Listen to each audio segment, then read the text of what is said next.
I thought today we could do a little bit of a hybrid type video, a little bit of a crochet with me, a little bit of a tutorial, and just kind of work together on a project. I haven't started it. I don't know how it's going to turn out, and I thought I would kind of wait and see, like, is this a smash? Is this a pass? You be the judge. This weekend I was at a market, and it was at a dahlia farm, which how cool is that? So I tried to tailor some of the products that I took to be florally related. I will go ahead and insert some footage here for you so you can see my table. It was a smaller area. I just did one 6-foot table. I'm real happy with how everything turned out, but I made these rosettes off of a video from Melanie Ham, and I will link her video for you. I did it pretty much exactly the same as her. There was one teeny tiny little difference, and I'll tell you what that is, but it's really insignificant and it doesn't really matter. As like Independence Day is coming up here in America, and I thought that I would try to take one of these trucker hats that I have here. I got this at the craft store, and it's like foam-ish type feeling right here, but it is for sublimation. So I think you would put like a decal on there and heat press it, but I think these are great to crochet on. I have a video of a cute trucker hat I did with a sunflower granny square, and I will link that for you if you want to check that out.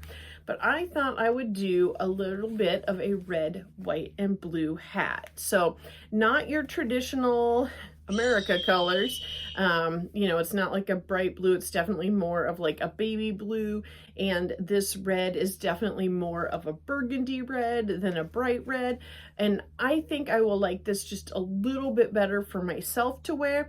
You might like brighter colors on yourself, so go ahead and do it in the type of colors that you want. You also wouldn't have to do it for the, you know, the 4th. You could do it with like literally any colors you wanted. You could, doesn't have to be a trucker hat, but let's go ahead and get started. I am just using some of this sugar and cream that I had in my stash. Looks like I perhaps got that at the thrift store. Not perhaps, I did. For $1.25. So I'm just going to use a 5.5 hook. The very first thing in Melanie Ham's tutorial for this rosette is going to be to make a chain in a multiple of 5 plus 1. Now, the one that she did and the ones I made that are bigger is what I followed in her tutorial of doing 125 plus 1. And I just think that might be a smidge too big for this hat. I'm gonna go ahead and just do, should I do 100? Should I do 90? Should I do 80? I think I'll do 90, even though that's a weird amount, because I kind of just want to do 80. She did 125. What do I do? I'm just gonna start chaining and see where it takes me. The reality is that you kind of, like, you're supposed to do it in a multiple of 5. You'll see why, because we're chaining 5 spots. But the reality is that, I mean, if you have to fudge a little bit and some of them are different, it's not a big deal. She even totally says that in the video. So I'm gonna go ahead and start chaining somewhere between 80 and 125, and then I'm going to add one because the next row is going to be single crochet.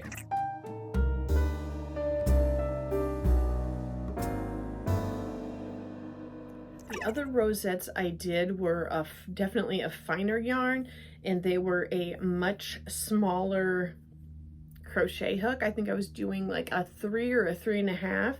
And I'll show you the hook. I'll put it in, I just did a video on it. If you missed it, I'll put it right up here. It's amazing. So this is 20 right here. So I know, like, when I was doing the other ones, it was basically kind of an arm length for me, and I am kind of short. So it was maybe, you know, 4.5, 5 feet or so. So I'm going to go a little bit further here and probably not go over 80, but we'll see.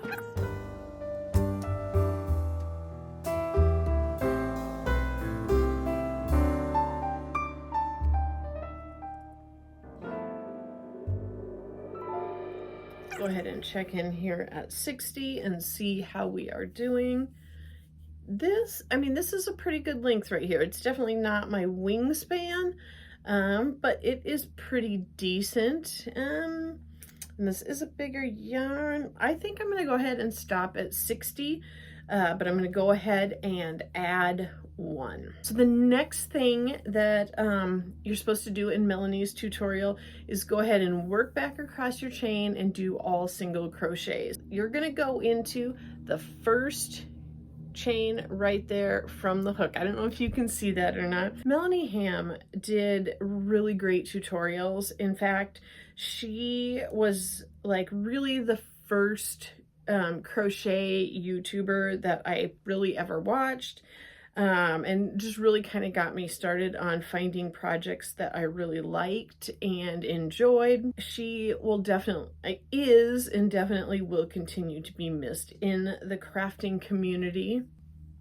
So I've started out here with going back with my chain of single crochet. So I'm going to make sure that I go ahead and hit all of these 60 and we'll go from there. So this market that I did at the Dahlia farm, like I said, it was pretty cool. It was very small, so quite a bit different than the market that I put on. This was like out in the country, but I really enjoyed the experience. I got to meet some very nice vendors that were there and learn a little bit about them, and also I thought it would be good to practice an outdoor setup because, you know, this was only my second market ever, and I thought that it would be just a good experience to see how that all went. The woman who was my co-host at my market, she was the one who had invited me to come along with her on this, and she had definitely let me know that it wasn't going to be near as busy as the one we previously did, but I still wanted to go, and I ended up sharing a tent space with her. So really the number one thing that I figured out is I definitely, if I do more outdoor markets, which I would much rather do indoor, but if I do more outdoor markets, I definitely do want to have like one of those gazebo awning type things, because I did manage to just get a little bit red from the sun, even though it was somewhat overcast. So there was also a few just tiny bits of sprinkles, like it wasn't a full rain, it wasn't a shower by any means, but it did sprinkle a little bit. So I was glad to be under that canopy and know that all of my stuff was under there too. All right, so I have got my foundation chain and then my row of single crochets, and we are going to go ahead and start like making our petals. So the first thing we're going to do here is to go ahead and chain 5 and turn, or turn and chain 5, however you'd like to do that. The next step is going to be skipping 4 stitches and single crocheting into the 5th crochet. So 1, 2, 3, 4, and into the 5th. I'll bring this up close so you can just see what that looks like right there. So we are going to go ahead and continue to do this, making these little loops all the way down this chain.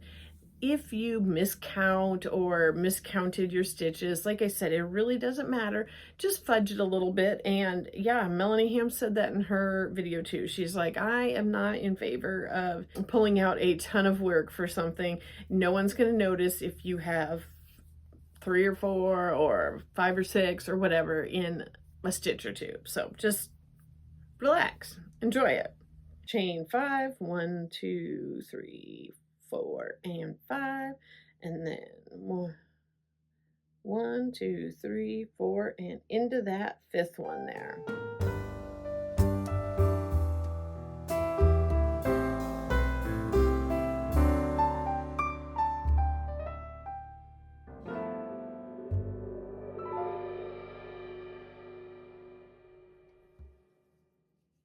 So here is what my 3rd row looks like. You can see I've got all these little basically ovals, the chains and single crochets.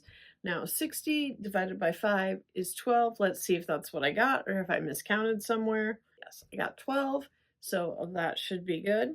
Now this part is where it does get, um, you know, a little more interesting, not quite so boring, but this is still very much a beginner project. So I'm gonna go ahead and chain one and turn up my work, and we're gonna go ahead and do a series of crochet in this little open spot here. It works pretty easy. It's an easy formula to remember. So you'll do a single crochet, half double crochet, double crochet. So easy enough. It just keeps getting like one bigger. And now we're doing 3 treble crochets. So easy enough to remember, 3 treble.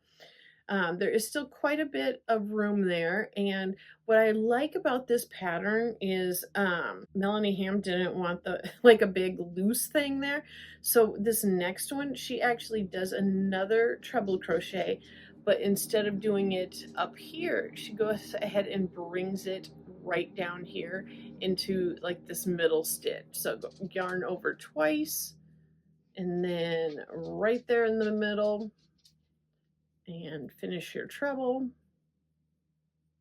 So you can see with it down in there, I just kind of pull that a little more, make that a little bit tighter, kind of turns this big open space into 2 spaces there. And then we just do the exact, we're going to mirror this. So the exact same on the opposite side. So 3 trebles.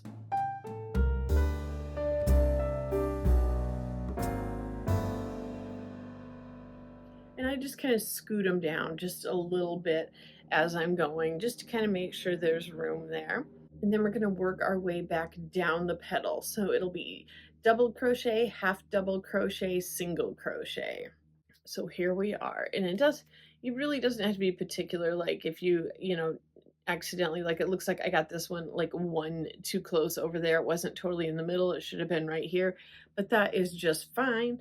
This is all going to be kind of wound up. You're not really going to see that, but we are going to do the exact same stitch pattern all the way down on the rest of these 11. If you chained 60, you would have 11 more of the little loops to fill. To me, it's kind of easy to remember the pattern, like I said, because they're mirrored, but also because it's like there's 3 with the single, half, and the double, and then 3 more of the trebles, then you do that one in the middle, and then 3 more, and then 3 more, if that makes sense. So very easy to work with. I like doing some simple projects and simple patterns sometimes after doing something a little more hard. Like I just think it's easy, just kind of reset my brain a little bit. It does feel a little weird taking that treble down there and having the loop. Like the first one I made, it felt kind of weird, like I was doing something wrong. But like I said, just kind of pull that a little bit, put it in the center there, and it will work out just great. So I'm going to go ahead and do these. I will see you soon. I've got just a couple more stitches to go before the end of this row right here.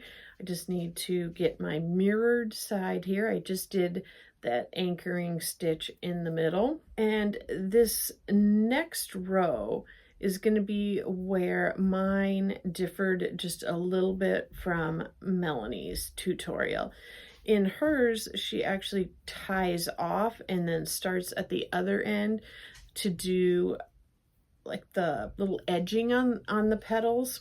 When she does it, she crochets in the back loop, which I think most people are fairly familiar with crocheting in the back loop. So definitely, I do not claim to know more than her. She was definitely an expert on that type of stuff. So I just am lazy and I didn't want one other like end to mess with.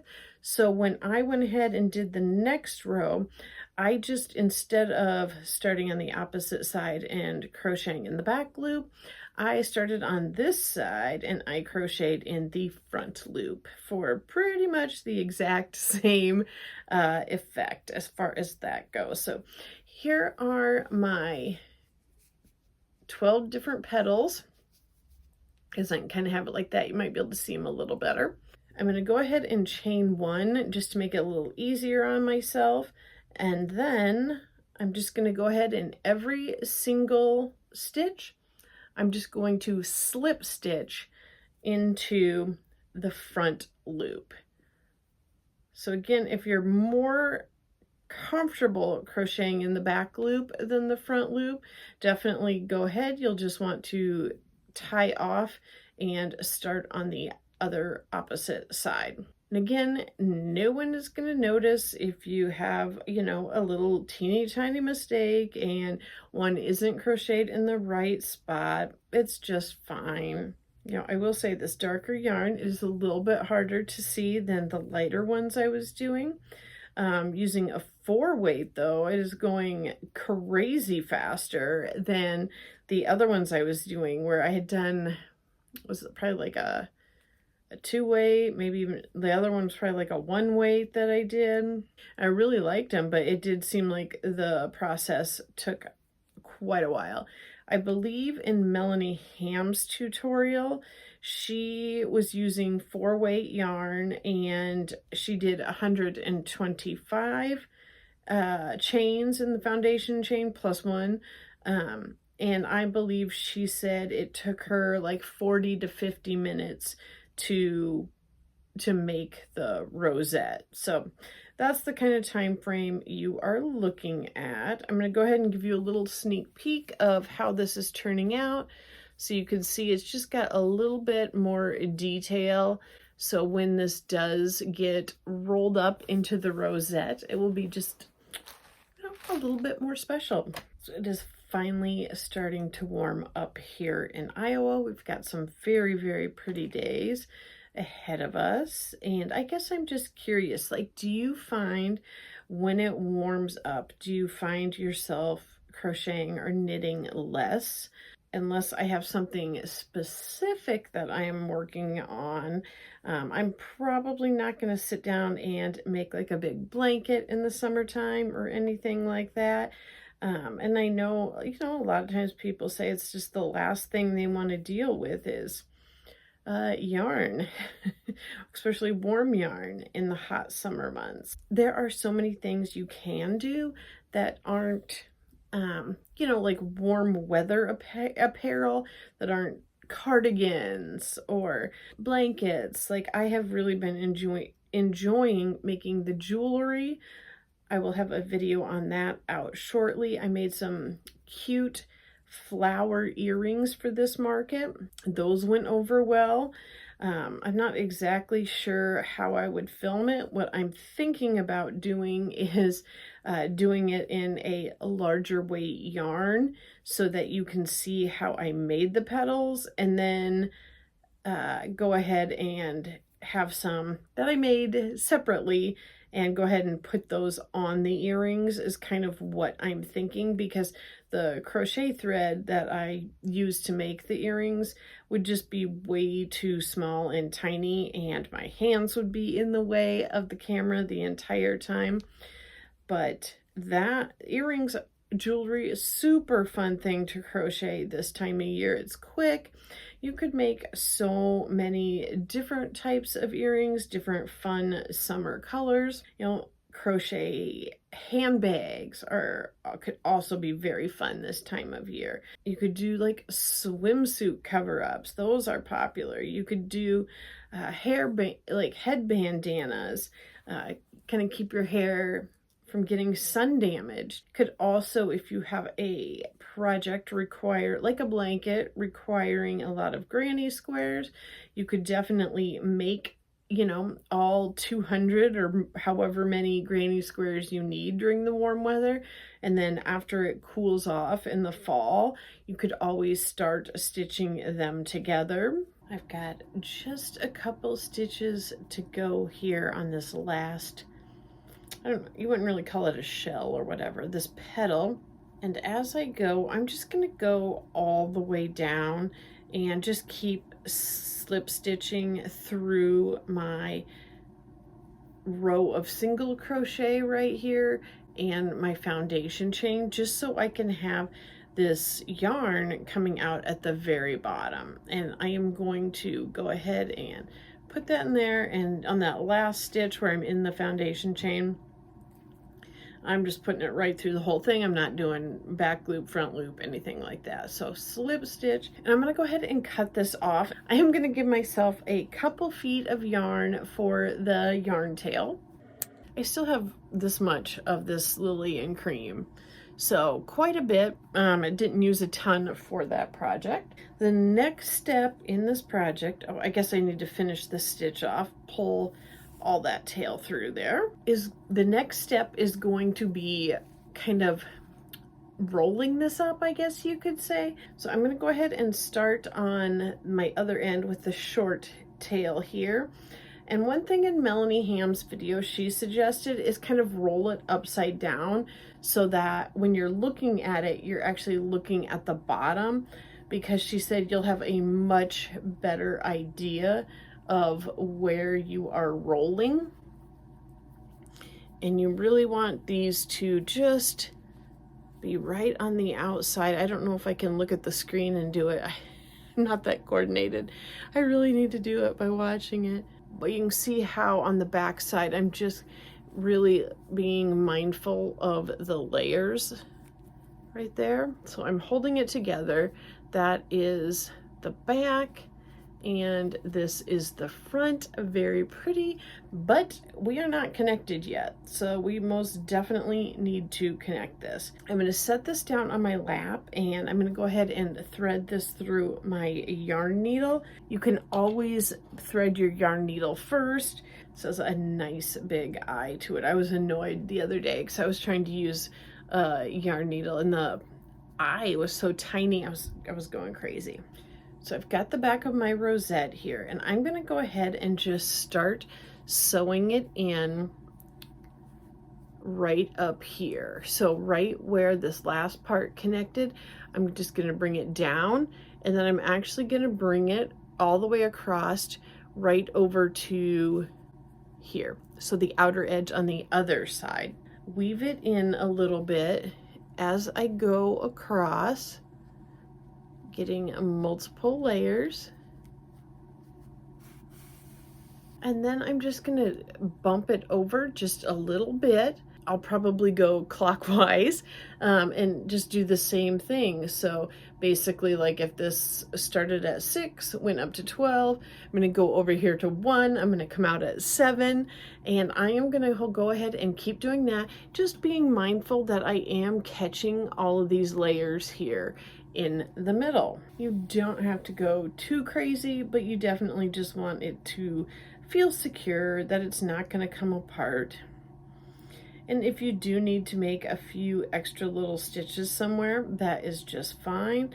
A lot of it, I think, will depend on your yarn, you know, how sturdy it is, how floppy it is.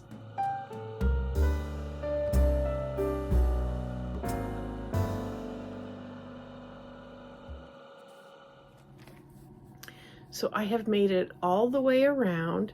I don't think you'll probably be able to see where I have gone through here, but that's good, right? Like, you don't want a bunch of visible stitching. One thing you'll want to decide at this point is, you know, like how much do you want your flower blooming? Do you want the outer layer like completely flat? If you're doing multiple ones, you could do like different, like a variety of how much it has bloomed. But I think what I am going to do is go ahead and just make a few stitches along the way up here on this last petal so that it doesn't separate quite as much, because I'm going to be attaching this to a hat and I don't want it to feel like a bunch of it is falling forward. I am just going to kind of do, is it called like a running stitch? I don't even know. Maybe you can let me know in the comments if you do know that. But basically, I am just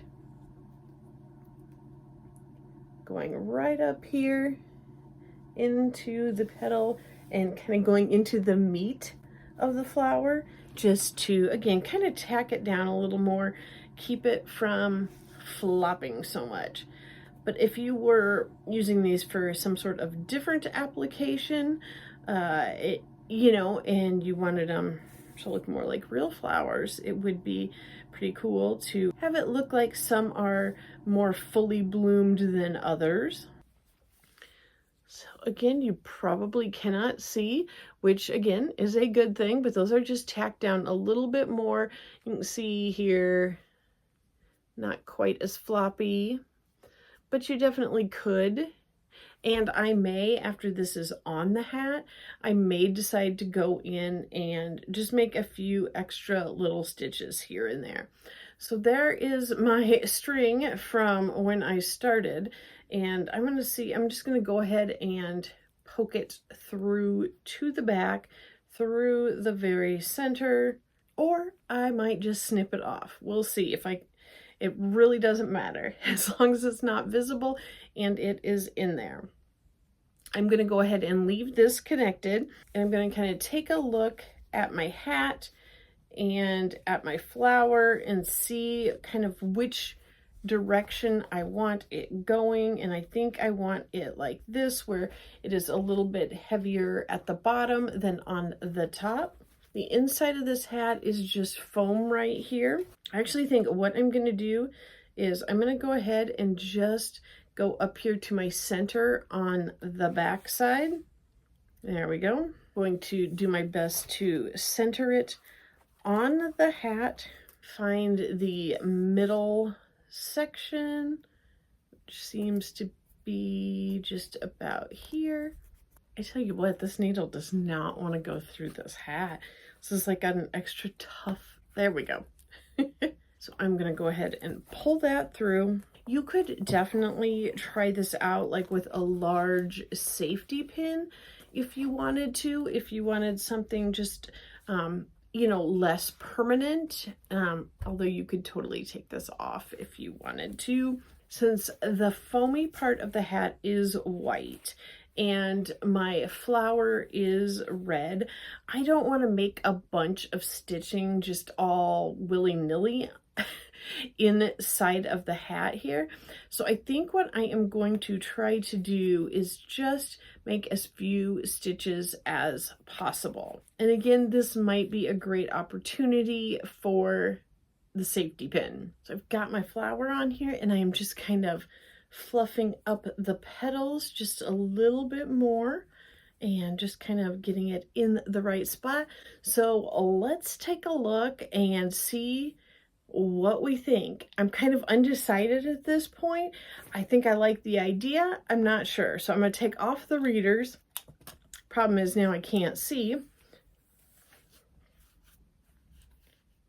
And put on my trucker hat. So let me know what you think. Would you have picked different colors? I think maybe I could have even gone a little bit smaller with the flower on here. I think that could have been cute, or maybe even like 3 very small ones together. That would also be cute. I might end up taking this one off and just keeping the flower and putting it on something else and maybe making some smaller ones. Let me know what you think. I think it was a fun project and it was pretty easy and very inexpensive. I'll talk yarn again with you soon. Bye.